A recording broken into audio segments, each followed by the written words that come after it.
Good morning, everyone. This is Commissioner Scar. Today is Tuesday, December 5th, 2023, and we'll call this meeting to order at 8 a.m. Before we get started, I'd like to remind everyone to mute their phone. You can do this by pressing star 6. Please unmute yourself when called to speak, again pressing star 6. It is very important for all others to remain muted. Thank you. All right, we will start with our Board of Commissioners roll call, and I know that Commissioner Bell has a conflicting meeting this morning. So Commissioner Yamamoto, are you with us? Yes, good morning. Good morning. All right. We will do as we always do and kick off with Adventist Health Telemark. Good morning, Eric. Hey, good morning, Commissioner. I have a really short report for you this morning because I'm sure there's more important things to talk about. We've got 11 patients in the hospital today, 13 surgery cases scheduled. Our ambulance crews did 7 911 transports, 1 transfer, no transports home yesterday. Across Oregon, there's 108 patients boarding in emergency departments, 2 more than yesterday, and 406 discharge delays, 3 less than yesterday. We do, all of our clinics and the hospital are open for normal business today. We don't have a lot of water around the hospital, fortunately, this morning. I drove through the back parking lot as I came in, and we have very little water on the helipad, which is kind of gives us, that's our guide if we're going to have to take action and put up our floodgate for the back loading dock. So things are normal for us today. So unless you've got questions, I'll go back on mute. Perfect. Thank you, Eric. Any questions for Eric? Madam Chair, if I may. Yes, please. Thank you. Eric, I listened to your report. I think you just reported 13 surgeries today. I think that's kind of more than what you normally do. Am I correct? Well, let me just look back. My last number that I reported last week to the staff, we had 8, and then we'll go back a couple more days. It kind of varies, just depending on whose surgery day it is. I'm looking back last week. There were 11 on one day and 6. So we try and to me, if I'm going to guess, it hovers around 10 every day. So. Congratulations. You guys are doing just great work at the Tillamook Adventist Hospital. Thank you so much. We're happy to serve this community. Thank you. All right, perfect. Thank you. The next up is the Coastal Caucus, and I do believe we have both Senator Weber and Representative Javity this morning. So who would like to kick us off? Go ahead, Senator. Thank you. Am I off mute? You are off mute. We can hear you clearly. Okay. Thank you. We just got done with Martin and I, my best friend that lives with me, just got done with our walk this morning, and I noticed that the lights are on at the 911 center. That means that, and the sheriff's car is there, and so we're in good hands through the flooding. We've gotten all of our NIXL reports, and up and down the coast, we're seeing flooding in Seaside and tree down at the Seaside High School, and so they're going to be delayed today. And Miami Foley has got an issue. So we have a lot of issues. And what I want to emphasize in reporting this, no school, don't go out and do something foolish. We've already had a FedEx truck run in the water and another car in the water. Pay attention, because the water is a serious issue, and life and limb are important, and you need to be safe. So please don't take any unnecessary risks to get to where you need to be. Roads are closed, water's up. We've got a high tide that's coming in at 6 something again tonight, and that's going to impact it, especially in the dark, so be careful. I had a busy week, meetings on civil commitment and summer food security for children with the Hunger Task Force. There was a kickoff for Sammy's Place, and I will have more information on that because I was not able to go up and take the initial tour yesterday. I met with the city staff from Hillsborough and talked about all of the transportation challenges that they are facing. And you know what? They fall right back to us and Highway 6 and Tillamook because of their inability at times to be able to transport merchandise that's being created there on the highways as they exist. And they had some astounding facts on and data on how traffic is moving, especially on Highway 26 after it leaves Highway 6.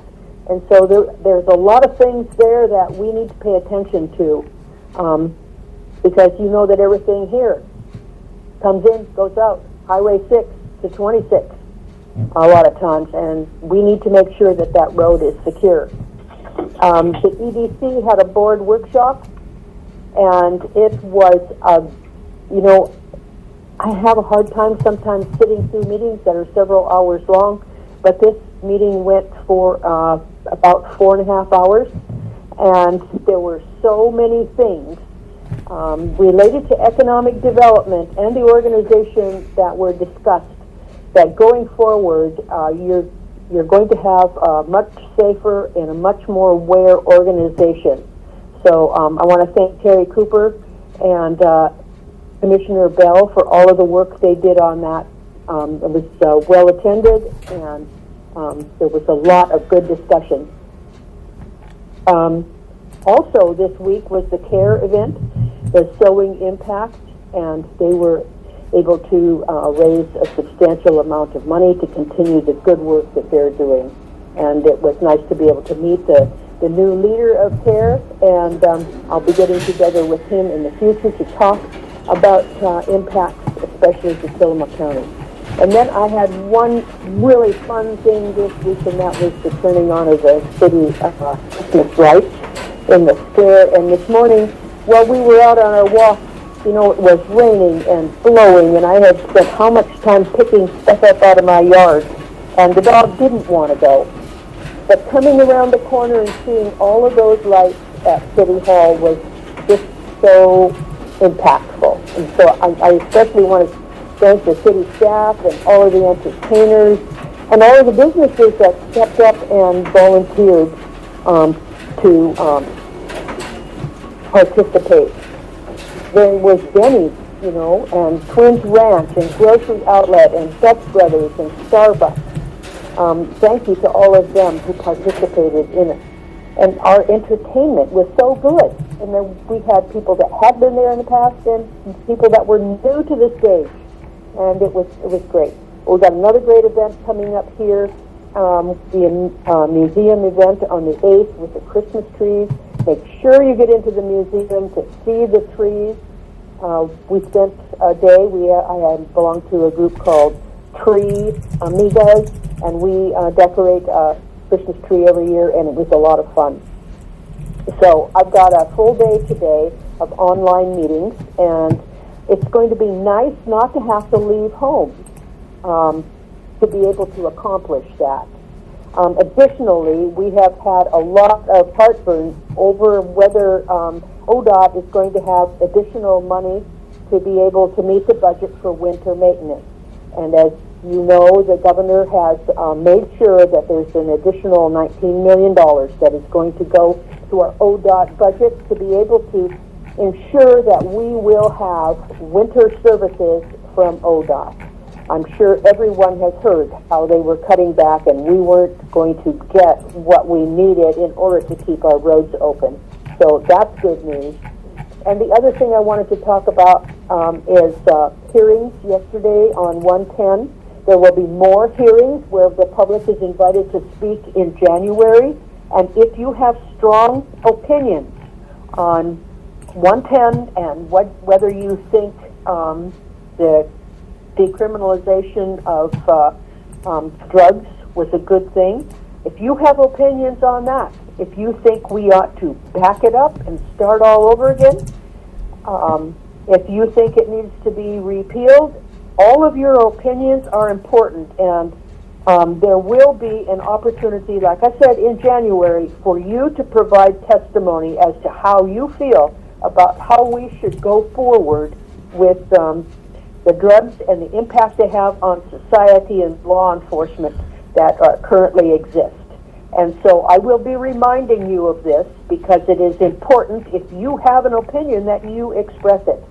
And so then I'll just finish once again by saying, be careful. This water is nothing to be fooled with. So thanks again, KTIL, for being able to do this, and the county commissioners for providing us with the venue. Perfect. Thank you, Senator. Representative Javity. I guess I didn't ask if there are questions for the senator. Let me back up for a second. Any questions for Suzanne? All right, hearing none. Representative Javity, please go ahead. Well, good morning. Hope everybody is safe. All right, I think Senator Weber covered everything again. I appreciate that. That's why I let her go first.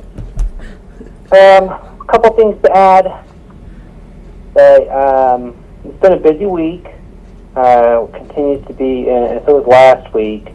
The bulk of my time has been spent on constituent issues. We try to be responsive to issues that are coming up through email or phone call. Senator Weber mentioned the ODOT issues with de-icing, and that was a real problem last week with the cold weather that we had and the icy conditions on the road.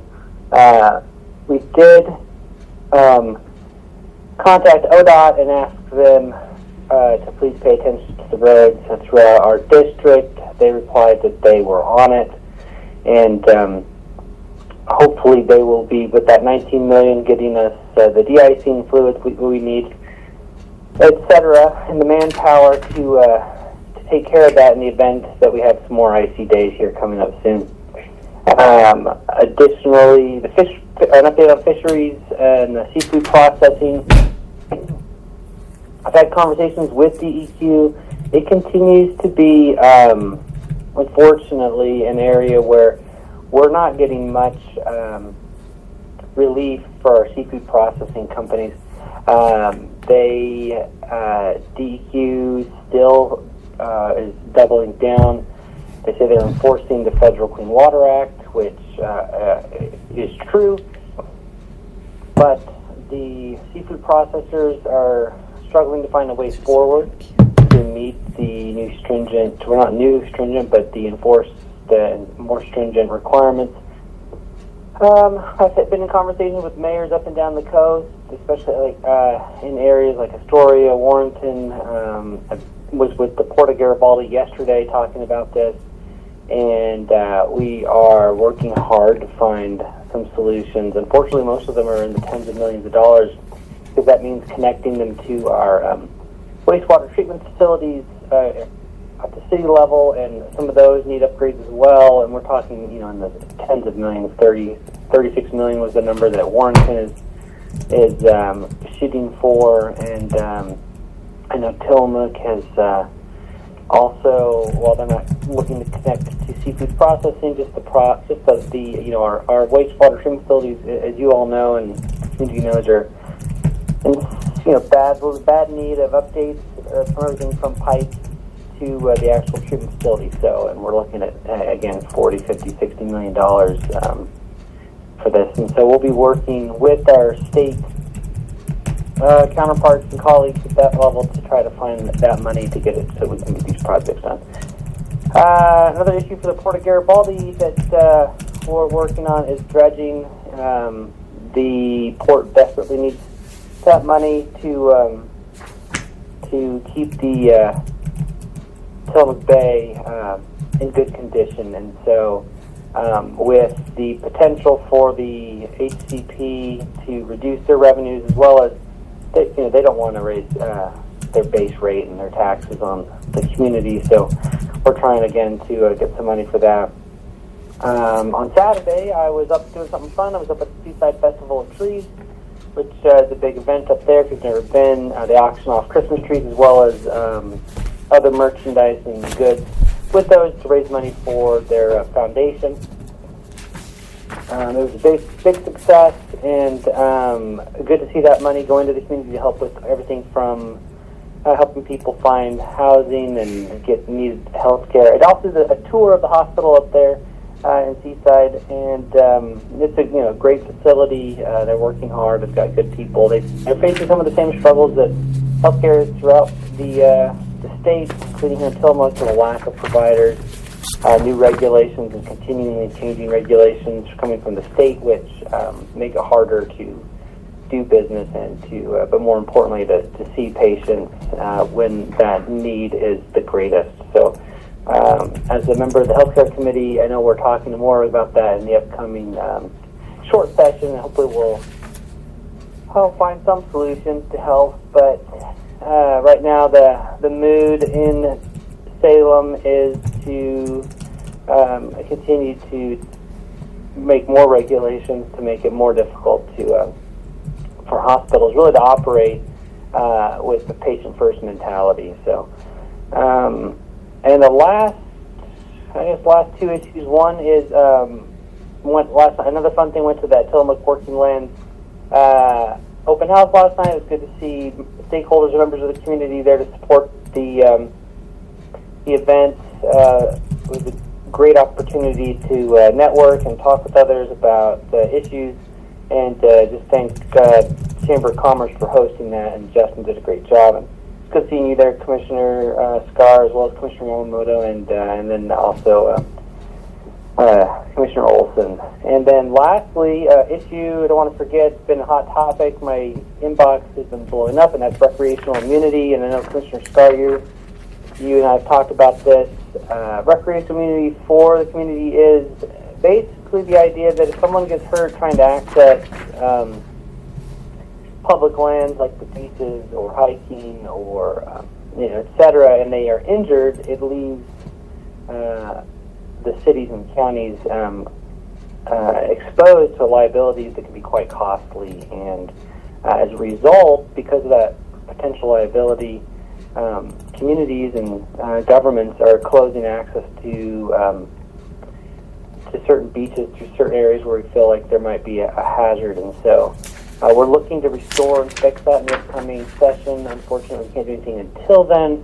That means there are some areas where it may be impossible to access the beach safely because we want to prevent injury or just liability. So I don't want to get too much in the weeds on that, but I do know that's a big concern for our community and for our leaders, and obviously for people who want to access those resources. So we are on it, and we will do our best to get a fix for that very soon. That's all I have for right now. Thank you, Representative. Any other questions for the representative or the senator? All right, not hearing any. I'm going to thank our Coastal Caucus for being with us. I'm going to take a chair's prerogative here, and I'm going to bump emergency management up. I'm sure there are people on the radio and on the phone and on the call today who are just super interested to know what Randy has to share with us about what's happening out there. I think Senator Weber gave it a good kickoff with be careful. So Randy, can you tell us a little bit more about what we can expect, knowing that our expectations seem to be changing about on the hour? So give us what we know right now and let folks know where they can keep looking to stay abreast of changes. Yeah, it's a very fluid situation. Yes. Anyway, to start off with a little bit about some closures that we've got going on roads. We have, of course, the Miami fully closed, and that has isolated a few people up there, and so we're keeping an eye on that right now. Alderbrook Road is also closed due to flooding. Opening of both those roads is just again going to be dependent upon levels of the flooding. So it's hard to predict when either road would become open on that. Going down to the south end of our state, they do have some standing water on 101 just south of Nescoin. It's not closed 101, but it is impeding traffic there. If we go to the north, Highway 101 is closed just south of Seaside to all traffic, and again due to flooding. And I just got an alert that our wonderful Highway 6 there by the railroad overpass going out of town to the east is now closed due to that standing water that collects underneath that that bridge. And so if you're headed eastward out of the valley, definitely take that detour there on 3rd Street to get around that. So, and those are kind of the closures on the roads. School districts, both Neocony and Tillamook, are closed, and also the Tillamook Bay Community College is also closed today. I just recently checked our river levels, and again, they're fluctuating quite a bit. And right now, the Nestucca is at a little over 12 feet. And they're not looking at it reaching any significant flooding down there, which is good. Last night, it just looked nothing but ugly for the amount of rain. So luckily that changed. The Wilson is currently at about 13 feet. They just updated that. Looks like that could go as high as 16 feet. So that would take us into some moderate flooding. So we definitely need to keep an eye on that one. The Trask again is currently at 13, and it's predicted to go up around 16, 17 feet right now. And then the Halem is kind of the one that we really are watching right now, because it could get up into some moderate flood stage. I just got a text from Dan Wetzel up there in Manzanita, and the North Fork is experiencing flooding right now, so they're going to be keeping an eye on downtown Nehalem to make sure that stays in check there.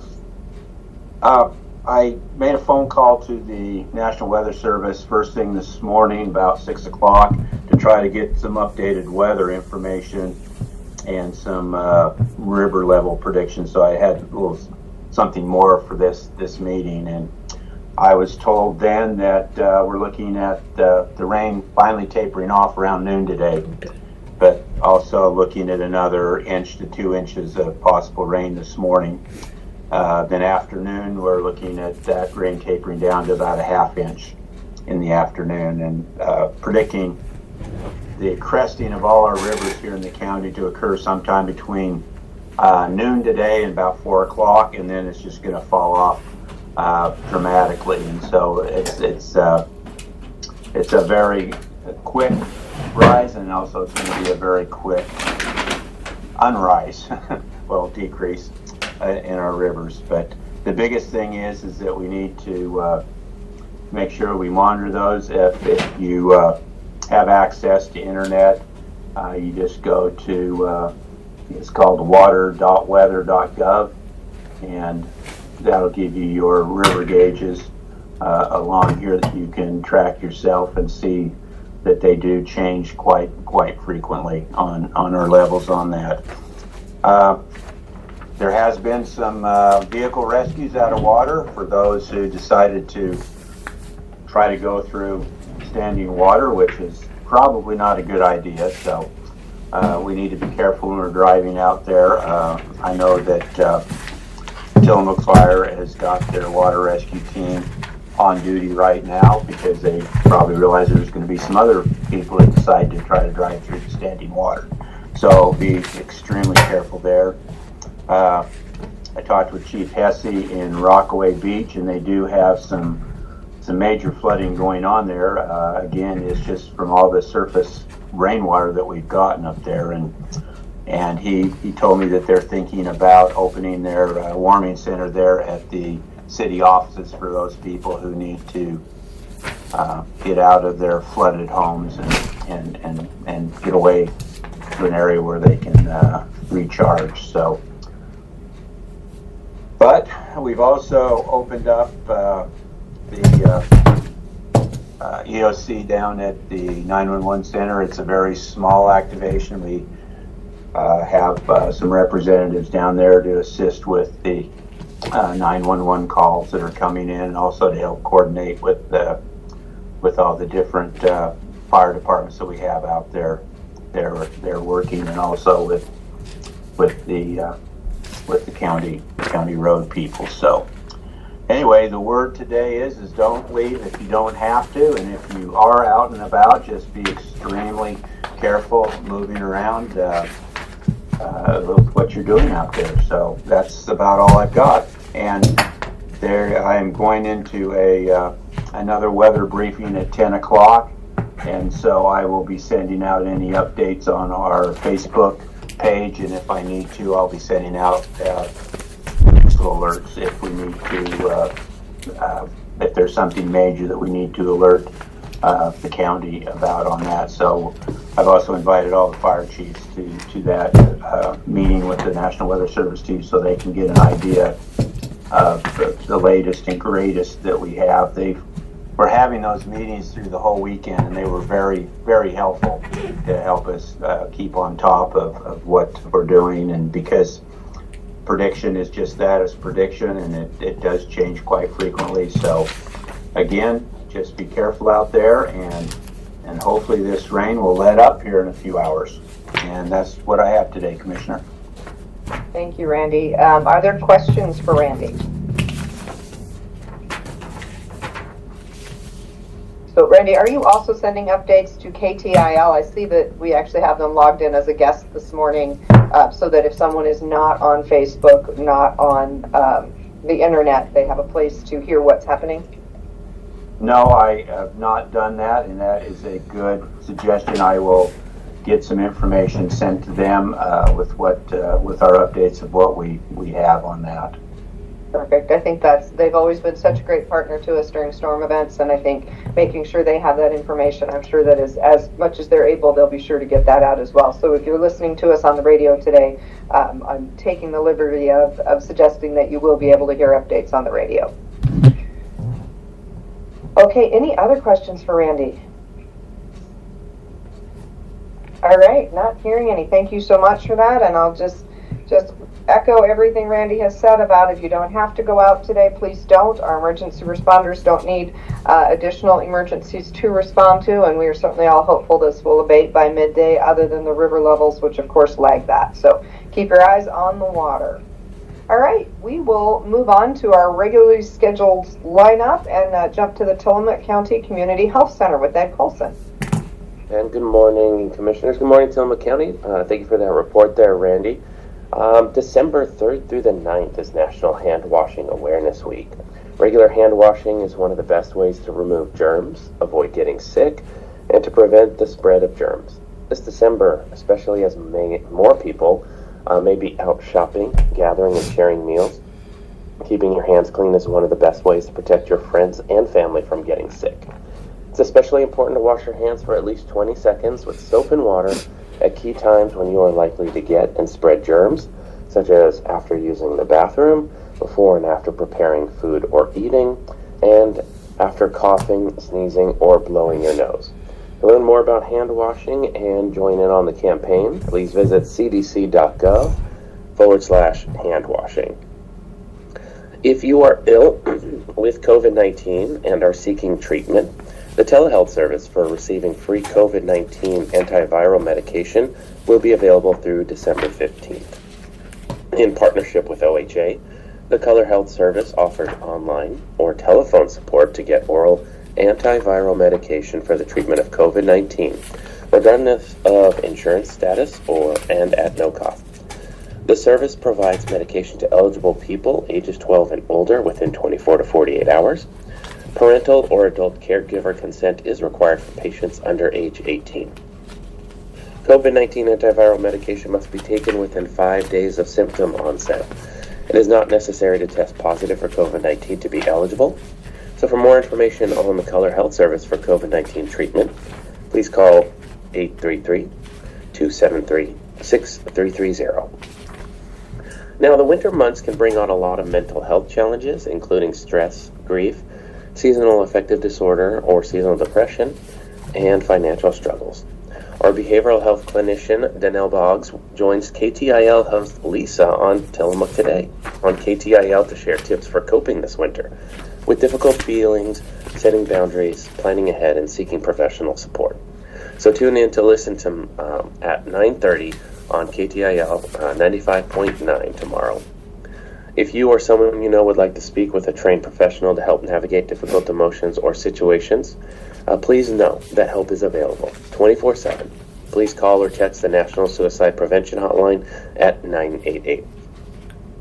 And then as we move into the cooler months, we are in the middle of respiratory virus season. So as always, please wash your hands, stay home when ill, and stay up to date on vaccines. A couple of more updates. This past weekend, our mobile clinic and staff were able to participate in the annual light parade through downtown Tillamook. We look forward to this event every year and love to see all the trucks and cars decorated in lights and the smiling faces that we see in the crowd as our staff drive the parade route. We are very thankful for the calm weather we had for that and to all who organized a great event. Now, well water testing update. We were excited to share that the results of our well water testing program, which did run in September, from September 6th through September 27th this year. We helped get tests for nitrates and total coliform bacteria to 25 private well users in Tillamook County, and also learn more about the wells in our county, which will help us to provide better support in the future. Around half the wells in our sample are drilled wells, which is the type of well with the lowest risk of contamination. But we did find that most properties with wells do also have septic systems, which can increase risk of contamination. We're happy to report that none of the wells we tested had high levels of nitrate, which can occur in groundwater naturally or from animal manure, sewage, and commercial fertilizers. Around a quarter of the wells tested did have total coliform bacteria. Most coliform bacteria are not harmful, but when they're in the well should be disinfected and inspected for any leaks or other sources of contamination. You can visit the CDC's website or consult with a well water professional to learn more about how to disinfect and care for your well. As a reminder, the Oregon Health Authority recommends that you test your well once per year for total coliform bacteria and nitrates, and inspect your well at least once a year to make sure all parts of the well are tight-fitting, undamaged, and in good condition. To learn more about well water and find more resources, please visit tillamookchc.org/wells. And OSU Extension also has a great well water program with lots of information about well care and safety. We're thankful and grateful to the community, Water Lab Corps, and Salem, and our staff for making this project possible, and we'll be continuing to look for ways to support private well users in the future. And with that, that's our health department report. Thank you, Ed. Any questions for Ed? All right, not hearing any. We will move on to the Nehalem Bay Health Center and Pharmacy. Gail Nelson. Yes. Good morning, Commissioners. Good morning. Just two updates this morning. A reminder of our open enrollment event, which is also health insurance sign-up assistance, Wednesday, December 13th from 2 to 5 at the Tillamook Library. Our certified health insurance enrollment staff will be there to answer questions and help people sign up for Oregon Health Plan or find a plan through the Oregon Health Insurance Marketplace. And then second, an announcement on behalf of the Health District regarding the City of Wheeler Planning Commission design review hearing, which is this Thursday, December 7th at 6 p.m. The Nehalem Bay Health District has submitted their design review application for the new Nehalem Bay Health Center and Pharmacy in Wheeler. And that is my update for this morning, unless there's any questions. Perfect. Thank you, Gail. Any questions for Gail? All right, not hearing any. Moving on to Tillamook Family Counseling Center and Frank Hanna Williams. Good morning, everyone. This is Frank Hanna Williams, Director, Tillamook Family Counseling Center, Behavioral Health Services for Tillamook County residents. You can reach us for information, questions, appointments by calling 503-842-8201. This is kind of a challenging morning and day here with the weather, and I would like to say, if you have an appointment today, please give us a call prior to your appointment, just to touch base, either that it's not going to be possible for you to make it, or we don't want to make those decisions for people, or there may be some way in which we may be able to reformat your appointment so that if it was going to be in person, we may be able to make some adjustment that the time that you spend with your clinician could be via telehealth. So there's a couple of there are a couple of possibilities, and weather makes us like this, makes us have to make some adjustments, and we can help you with that adjustment if you give us a call. So 503-842-8201 and 1-800-962 2851. And everyone, please stay safe. Perfect. Thank you, Frank. Appreciate that. If you have an appointment, as Frank said, and you can't get there, give them a shout.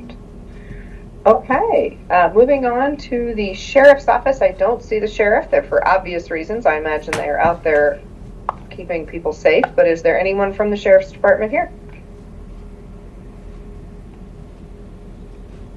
Okay, as I said, it does not surprise me. There's a lot of work happening out there right now. Okay, we do have with us this morning, as it is the first Tuesday of the month, we have Bill Jablonski with the Oregon Department of Transportation. Good morning, Bill. Hey, good morning, Commissioner. How are you today? I'm doing well, thank you. Great, thank you again. This is Bill Jablonski with the Oregon Department of Transportation. I'm the area manager here based in Astoria, and I too am stuck at home, not able to go south at this time. I just really want to echo the sentiments and the cautions that I heard earlier today from Senator Weber, Representative Javidai, and also Randy Thorpe about being cautious when you're out in high water. This is certainly the events that our ODOT crews prepare for all year long. One thing I also want to add a little more details on the recent influx of money that we received from the governor's office and also from the legislature, very well received here. Of the $19 million, about $1 million is here for our District 1 that Mark Buffington and his maintenance crews are able to use over the next 2 winters and also the next 2 summers as well too.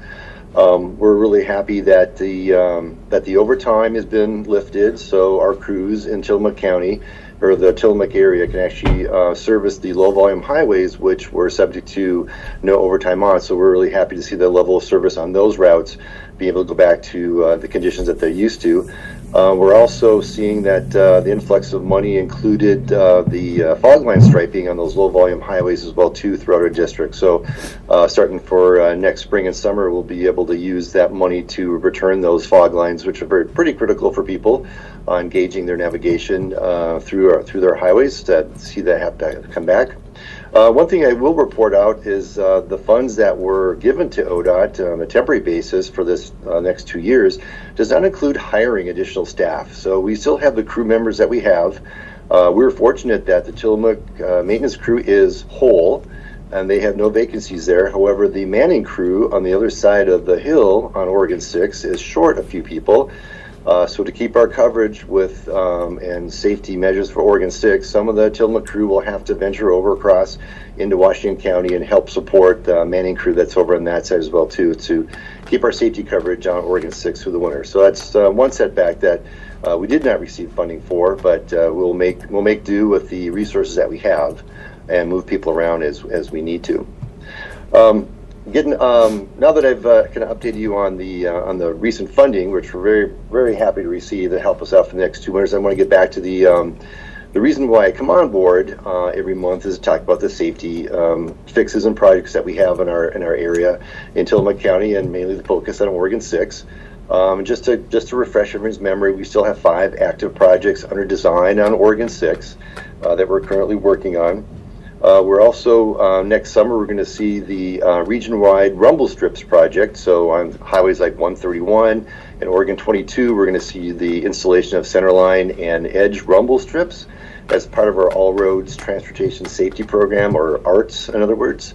That's to keep people in their lanes and try to reduce lane departures that we see a lot of crashes based on people leaving their lanes.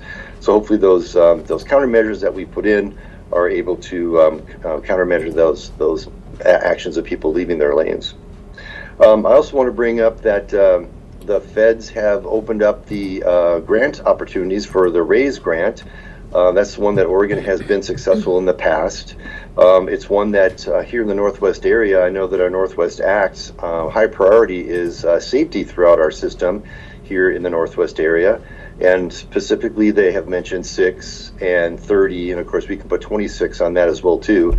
I'm going to work with the members of the Northwest Act, our elected officials here within the state of Oregon, and also our federal partners as well too, to get several projects that we know. We have a playbook from our safety meeting on Oregon 6. We have several packages in there that we can compete against for this RAISE grant, and we also have several areas along US 30 that we know are trouble spots where we have slides and flooding conditions where we could use some assistance, where tens of millions of dollars are at stake here, where the state of Oregon doesn't have the money, but through this RAISE grant program is something that we can possibly compete with. So I'm happy to do that and explore that. Those are due end of February of 24. So we'll be working towards those to see if I can get on the list and qualify. So certainly we're reaching out for letters of support from our locals, electeds, and also Northwest ACT members as well too, hopefully in the future on that. One thing I just want to remind folks also is TripCheck is a very good tool if you're going to be traveling to and fro and want to see any updates on where roads might be impacted due to the flooding. Please keep that in handy as well too, that www.tripcheck.com. And with that, I will pause and see if there's any questions, and that concludes my update for this month. Thank you, Bill. Any questions for Bill? All right. Not hearing any. Thank you very much for being with us, and we will move on to our Board of Commissioners. Commissioner Yamamoto. Yes, thank you, Madam Chair. I appreciate that very much. So there's been a lot going on, as everyone knows. One of the things that I've been really involved with over the past 3 years as chair of the Council of Forest Trust Land Counties and the Forest Trust Lands Advisory Committee for the state of Oregon and the 15 trust counties. Since I am leaving, our November AOC meeting is when we have our annual CFTLC meeting, Council of Forest Trust Land Counties, and we have new elected board to the Council of Forest Trust Land Counties.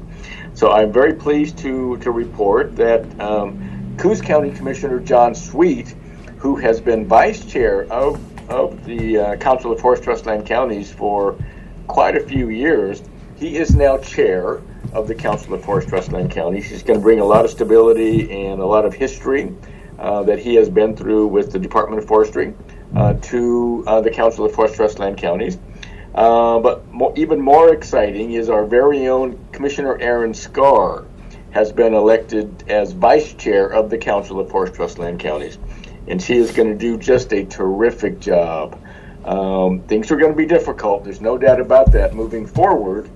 But it's never easy. These things are just never easy. And I think Erin and Commissioner Sweet will bring some new thought processes and things to the Council of Forest Trust Land Counties, working with the Department of Forestry. And I think that's terrific. I really do. And so they're going to do a great job. Things are not going to be easy, but if it were easy, everyone would do it. So just want to report that. As you know, as I've reported before, we have been invited by the governor's office to weekly meetings now over the past couple of months, even more than that. The governor has recognized that the HCP, the current Habitat Conservation Plan, as being developed by the Department of Forestry and the Board of Forestry, is going to have some truly detrimental effects to the trust counties. A lot of effect to Tillamook County and Clatsop County and Washington County in particular, the three counties with the most at risk here when it comes to timber revenue. So the governor has determined that yes, this HCP as it's currently developed has the ability to be catastrophic financially to the trust counties, and she's reached out to us and wants to know if there are ways that she might be able to intervene financially so that the trust counties and our special districts don't feel as much pain as we would if this HCP were just to go into effect. We appreciate that very much. Again, we've been meeting weekly as a team with the governor's office. I can't report much of the detail of what's going on. These meetings are called by the governor's office.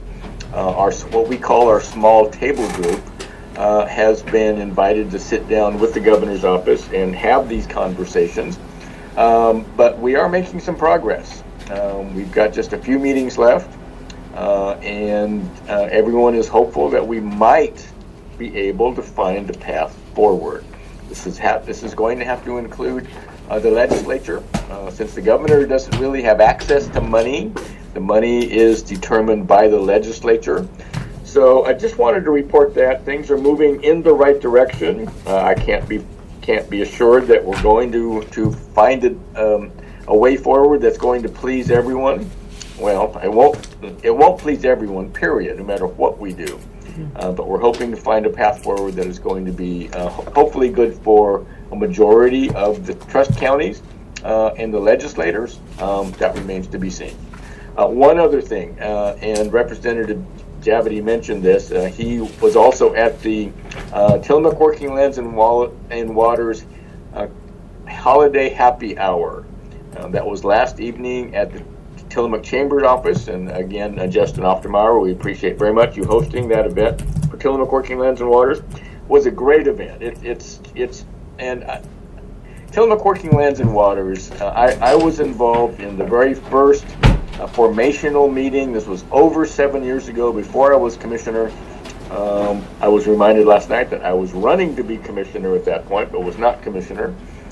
This group has just taken off. It's just a grassroots organization, and this group has done just such terrific work. It really has. We are a natural resource-based economy in Tillamook County, timber, fishing, and dairy. And during that first meeting, we were asked, so what do we think the problem is? And the problem is education. We have so many people retiring here to the coast.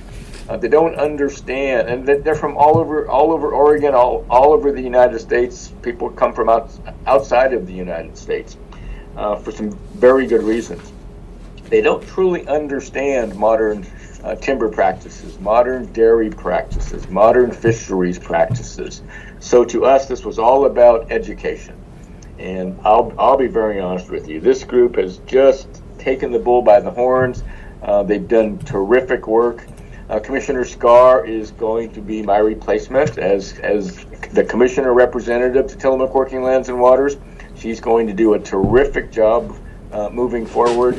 Tillamook Working Lands and Waters truly has taken on a life of its own. A very, very well-respected organization in the state of Oregon. So I'm just pleased as punch that of course it's going to continue. It's going to continue to do great work. We're doing a lot of tours, not only for local representatives, but also representatives from across the state and commissioners from across the state, as well as federal representatives. We've had tours for NOAA Fisheries and FEMA. And this is what it's all about. It's about education, making people understand that you can have a robust natural resource-based economy, and you can do that, and you can provide products that the world needs. You can provide family wage, fully benefited jobs, and you can do that while protecting the environment. And that is exactly what Tillamook County is so good at. So we have a story to tell. Tillamook Working Lands and Waters is really one of the groups I look to really tell that story. And it's a great story that we have. So with that, Madam Chair, I'll turn it back over to you, and thank you so much for the time. Perfect. Thank you, Commissioner. Appreciate that. Okay, as David kind of queued up for me, I am the new vice chair for the Council of Forest Trust Land Counties, and we are very hopeful today. We are expecting to get models from the Oregon Department of Forestry that are 4 different optional models as to how forest practices would land underneath this HCP. You've heard us talk a lot about the fact that we've been struggling with numbers with the HCP. What will harvest levels be? Will we have significant drops in revenue? If so, how much? Across which counties? How is that all going to happen? And we have been waiting for modeling numbers. And it is based on my conversations with Mike Wilson from ODF last week. We are expecting to receive those models today as members of the Council of Forest Trust Land Counties to give us a chance to take a peek at them prior to our meeting this Friday, December the 8th, of the Forest Trust Land Advisory Committee, which is advisory to the Board of Forestry. And that meeting will take place at 10 a.m. this Friday in Salem in the Santiam room. There is an opportunity for those who are interested. I believe it's viewable on YouTube. There's a link on the website. So if you go to the Oregon Department of Forestry, and I just typed in FTLAC, Oregon Department of Forestry, that took me to their page for that particular advisory group, which includes the agenda for the meeting and a link to where you can listen to that meeting. So at that meeting, the intention at this time is that ODF will be presenting those 4 different models to us for us to ask questions, for us to understand the different inputs that drive each model, so that we can prepare for a meeting with the Board of Forestry, which is currently scheduled to take place the following week on December the 14th, starting at 2 p.m. And again, there will be a remote opportunity. I think that we all hope that we are getting close to some form of a decision on this HCP, that we will either have the Board of Forestry choose to move it forward or the Board of Forestry choose to throw it out and begin again.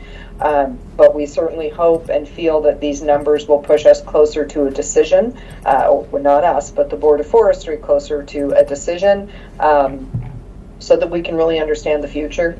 We would like to think that we have control over that, but we really can do our best to influence the Board of Forestry. That is what that FTLAC group is there to do, and we will be again meeting with them, talking with them about what we see in the models, and hopefully they will be moving closer to decision. So that process continues, and Commissioner Yamamoto has left some very big shoes for me to fill. I will do my very best to make sure that Tillamook County's voice continues to be heard at the table, and we continue to lead in a way to get this to a reasonable close and to continue to be in relationship with the Department of Forestry in a way that our voices are heard and our influence is felt. One of the other steps in doing that was I had a meeting with Kate Skinner yesterday, just to really kind of tap into that local piece of the Department of Forestry. We work closely with our local district forester. We appreciate the work that they do here locally, and having Kate just continue to be part of the team that we can rely on is super important. So she and I had a great visit yesterday, looking forward to continuing work with her as we look at these models and where that may take us.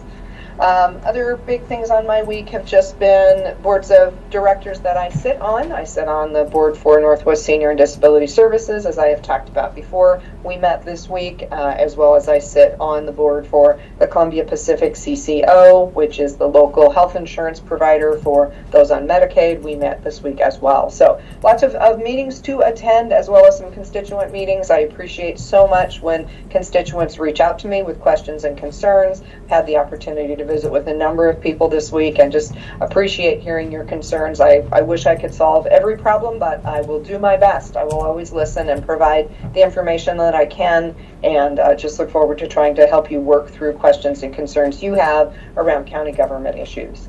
I'm going to end today with an invitation for everyone who's listening to join us on the 13th of December, which is next Wednesday. We will be having a retirement party for Commissioner Yamamoto. It will take place from 4 to 6 at the TCCA Red Barn. So it is open to the public. We hope to see all of you there to come and give him a fabulous send-off and a huge thanks for his years of service to the county. So again, next Wednesday from 4 to 6 at the TCCA Red Barn retirement party for Commissioner Yamamoto. And with that, I will close my report, and I'm going to move us on to our cities. And we're going to start with the city of Manzanita, and I believe I saw City Councilwoman Linda Kozlowski with us today. You did, Commissioner Scott. Thank you, and good morning, Commissioners. Good morning. Can you hear me? Oh, good. We can hear you, yes. Okay, so we are again announcing our holiday tree lighting. It was postponed to Friday because of an abundance of concern and wind warnings. We rescheduled it to this Friday, same time, same place. Market at 3 p.m., Santa and fire trucks at 4:30, and tree lighting at 6. It should be a lot of fun, and we hope everybody will join us. City Council meeting at 6 p.m. on Wednesdays in person at the Pine Grove and via Zoom. Our Planning Commission meeting is at 4 p.m. via Zoom on Monday, the 11th. And abatement on Underhill continues. The Quonset hut you can just see the roof and the kind of skin is being removed. It's a fascinating process. And the interior of the building will be cleared of hazardous materials. So with that, that's all I have for Manzanita, and thank you for the opportunity to share. All right, thank you so much, Linda. Okay, moving on to Rockaway Beach, Mayor Charles McNeely. Good morning, everybody. Just a couple of things this morning. On Saturday, Santa will be at our fire station on Anchor Street beginning at 6 p.m. It's a great event for families and anybody that loves to celebrate the season. So I encourage people to join us on Saturday at 6 for Santa at the fire station. We held our third and final destination management workshop last night. We now have a list of projects that might be funded by TRT funds, many of which are already underway, suggesting our council is in tune with our community. We have a list of projects that could make our city budget, and we have projects and initiatives that would be championed by members of the community. The city will conduct a survey after the first of the year with community members to determine the relative priority of these projects. And then I know we've spoken quite a few times about recreation immunity. I have a little bit of good news for those of us here in Rockaway Beach and for fans of our Big Tree Boardwalk. We did determine that we could keep that open. Once somebody steps on the boardwalk, they're in the park and they're recreating. So we would continue to be protected by recreational immunity. We will be discussing next steps for our city at next week's council workshop. Public Works is currently inventorying all our city trails and beach access points, and then we'll make a decision as to what our next steps will be, up to and including closing access and trails down. With that, I'll kick it back to you, Commissioner.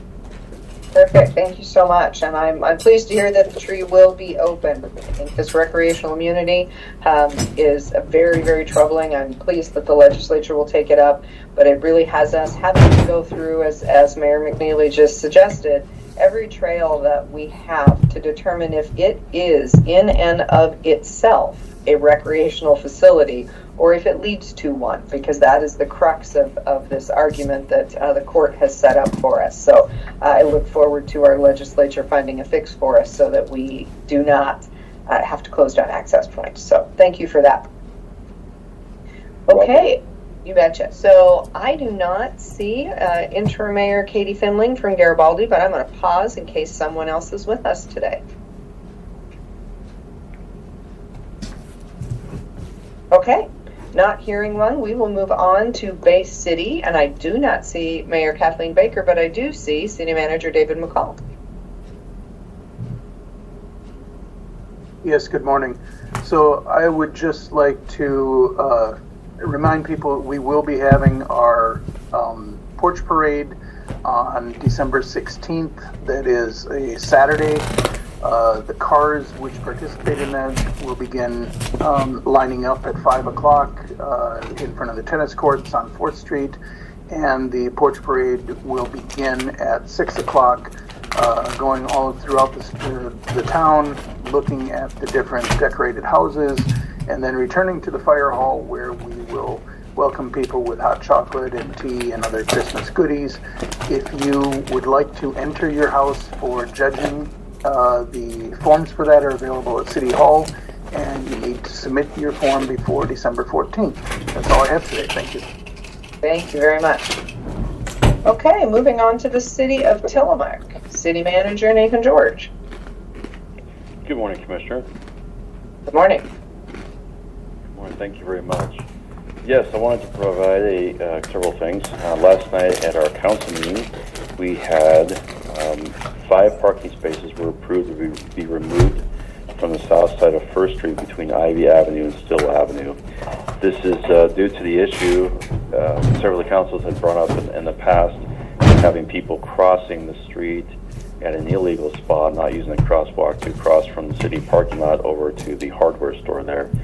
And I had staff take a look at comprehensively our traffic plan and safety rules and all kinds of things, and came with a recommendation that though we can't just put a sidewalk and we can't put a crosswalk in Mill Street because it's not recommended by our transportation plan or by ODOT. However, we could remove some barriers to make it safer for to help vehicles be able to see pedestrians. So that was approved, and those spots will be removed, and some shrubbery will be cut down, and some different things will be taken care of, and more signage to make that a safer location for our residents and citizens and people passing through.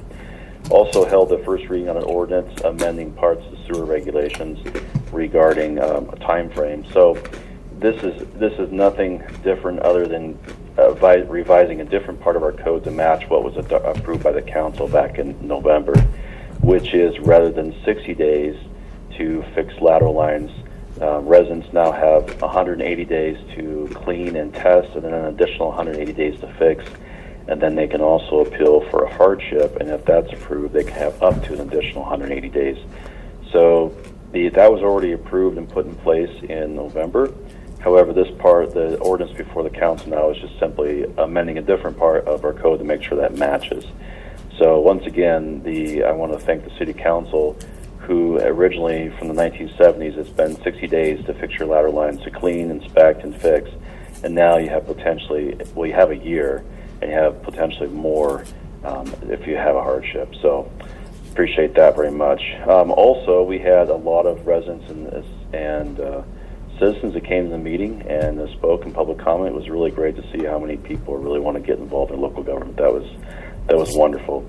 Council had a lot of great comments and thanked the public and everyone involved in the annual tree lighting ceremony. It was well attended, received many compliments. In our police department, our executive assistant Lacey Larson, Lieutenant Trotzel, attended a countrywide emergency communications meeting hosted by our partners at the Tillamook PUD. We are very excited to see such a great group of people around the table, and they discussed opportunities to meet together and messaging during emergencies, what is working and where we could adjust to do better. Of course, we are supporting Randy and the rest of the county and everyone else in type of emergency management and everything else that our Public Works and Police Department are involved in, especially the whole city, but mostly Public Works and Police. Officer Vanderhoff and Lieutenant Troxel were guests on the Tillamook Today show on FM 95.1 KTIO, the same radio station here. Both were able to give updates on winter driving tips, traffic safety, and show with a cop. Our traffic safety rests on the foundation of enforcement, engineering, education. Those are the three pillars: enforcement, engineering, education.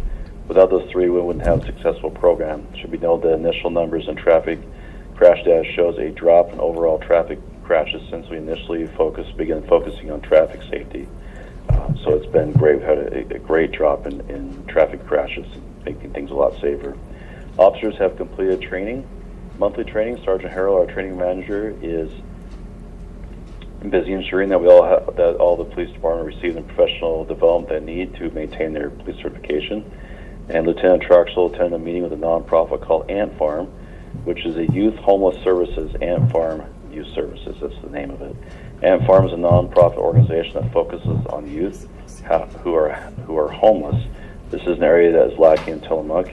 Lieutenant Troxel, as the city's homeless liaison for the city of Tillamook, is excited to learn more about how Ant Farm is helping those youth who are homeless.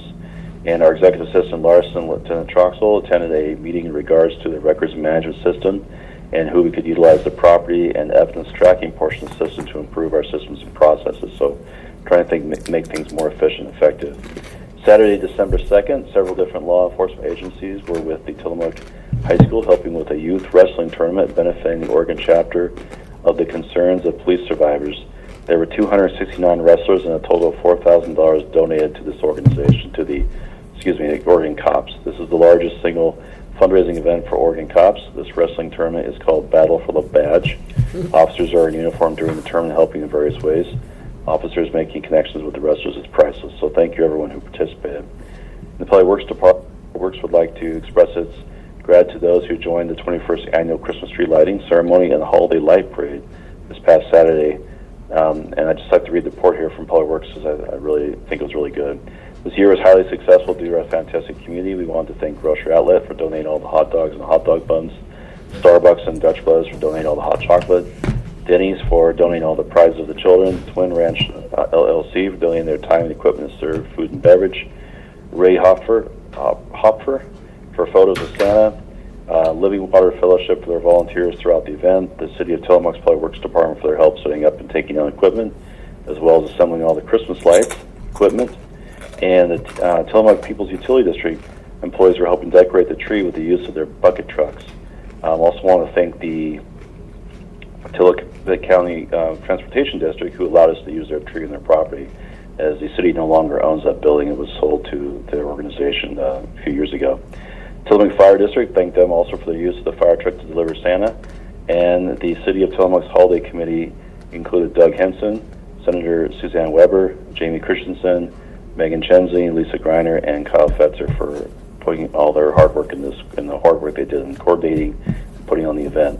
I'd also like to remind the public to exercise caution while driving, especially during stormy weather and flood warnings. Please avoid roads with high water and be mindful of barricades and road closed signs. And for all public works inquiries, you can contact our public works at tillamookor.gov. It's publicworks.tillamookor.gov, or you can call our main number. And there is now a phone that is taking all the calls for public works. There was some confusion about our phone system. Like I stated in the last update, we have gone through and completely redone our phone system. And so you can leave a message and that will be returned as quickly as possible. I had the opportunity to attend the Economic Development Council for Tillamook County this past week and participate in an all-afternoon workshop looking at everything from our bylaws to our mission statements, values, and vision statement. And I want to say Commissioner Bell did a really great job taking the council back to the basics of why it was founded and how we can move forward to really work with and assist our community and county. And not to be undermined, everyone else in that organization does a really great job, including our Executive Director, Terry Cooper. The Planning Commission is on Thursday, December 7th at 7 p.m. We encourage everyone who's interested to attend your local Planning Commission. And we have several technician positions available in Public Works. Please visit our website or come by City Hall for application. Reminder, if you see something, to say something by calling 911 for emergencies, dispatch for non-emergencies. And finally, the next council meeting will be held on Monday, December 18th at 7 p.m. We encourage everyone who's interested in local government to attend virtually or in person.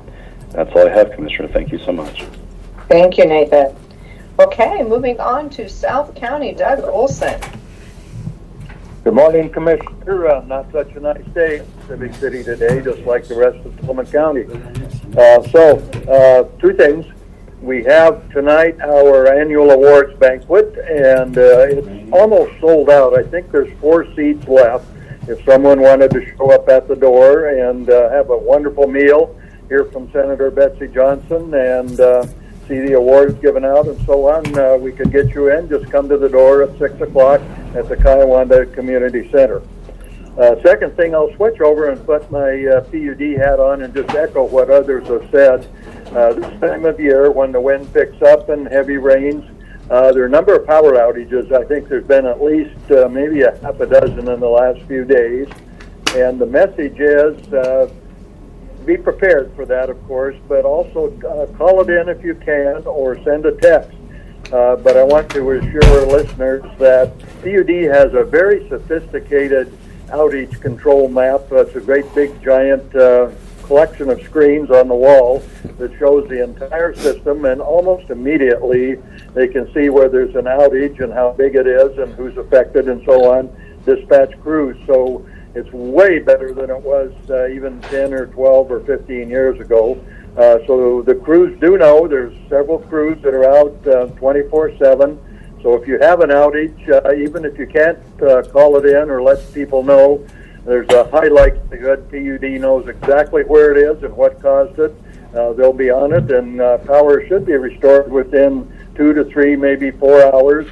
Of course, they can only do one outage at a time, but there are several crews. So that's the downside of living on the Oregon coast, along with the many, many good things. So be assured that PUD is aware of it. They'll have a crew there usually within the hour and get it restored in the not-too-distant future. So with that, Commissioner, thank you very much, and hopefully we'll see a lot of you at the event tonight. Perfect. Thank you, Doug. All right, everyone. Well, on this wet, windy day, be careful out there, and we want to thank KTAL for broadcasting, everyone for attending, and we're going to adjourn this meeting at 9:09 a.m.